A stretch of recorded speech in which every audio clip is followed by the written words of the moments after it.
Okay po, today's video ay isi-share ko po sa inyo kung paano po mag-cover ng isang libro or ng notebook na magagamit ng mga estudyante para maging protektado ang kanilang notebook or libro sa anumang panahon. Ito po mga kailangan: plastic cover, gunting, at scotch tape. Una po ay gumupit po kayo ng plastic cover na kakasya dito sa libro, tulad po nito. Ang sukat po nito ay 1 inches, kabilang side 1 inches din, and dito banda 1.5 inches. Una po ay tupiin lang po muna sa ganito ang plastic cover.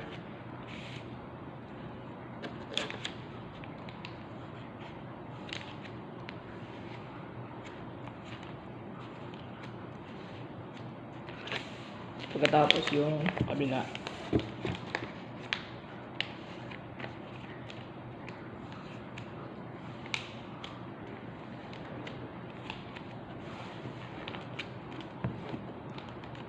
Pagkatapos po matupi, guguntingin po natin dito.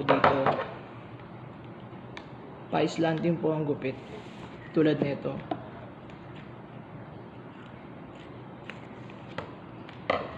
Ganyan. Gawin lang din po yan sa kabilang side.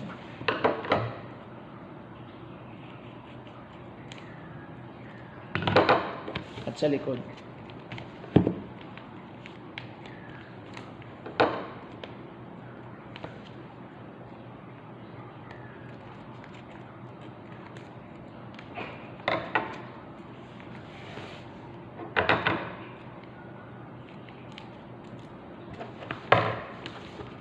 Pag nagupit na po dito banda, tapos niyo na pong magupit, dito na po yung susunod sa baba po, mga hanggang dito.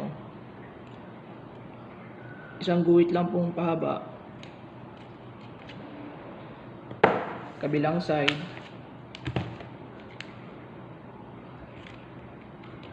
at sa likod.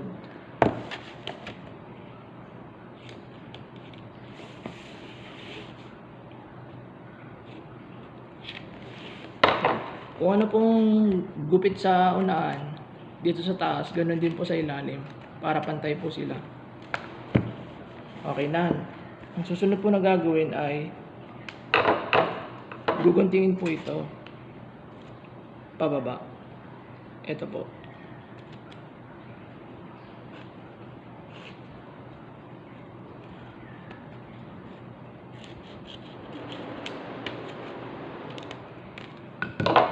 Pa-slanting po ang gupit.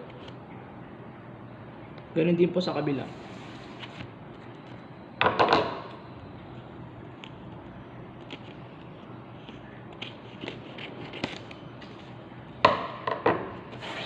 Ganito po.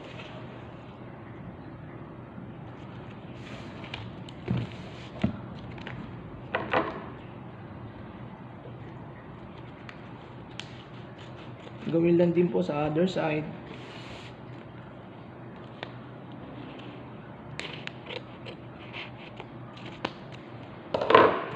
Yan. Nagawa na po natin. After naman ay kukunin muna natin to, and then tutupiin po natin dito banda sa baba yung ginunting po natin na guhit sa baba. Ipapantayin nyo po siya dito sa spine ng libro.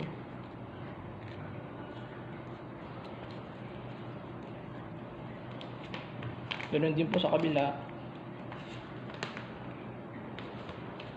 Ayan. Tapos balik nyo lang po sa dati.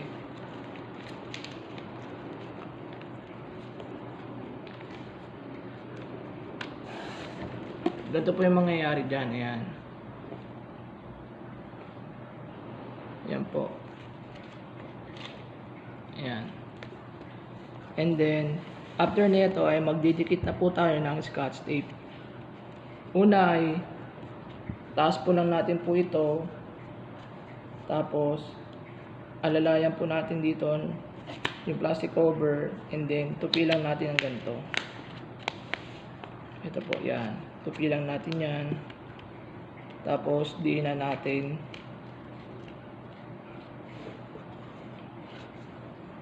Tapos saka tayo maglalagay ng scotch tape. Yan. Tapos ganoon lang din po sa kabila.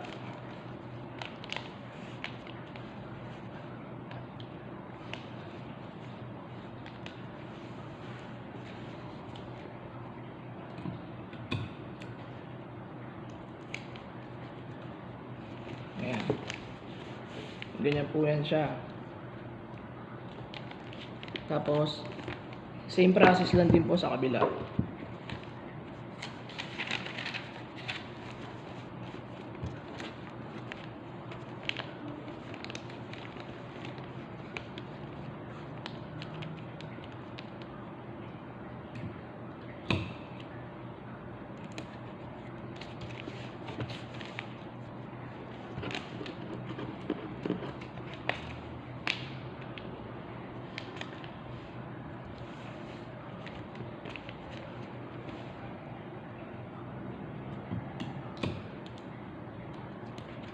Ayan.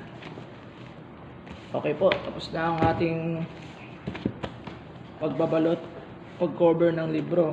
Ayan.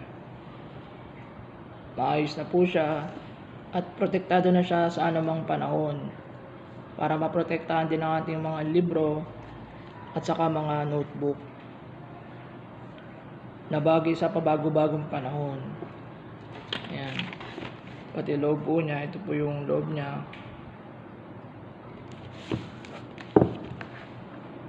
Ayan.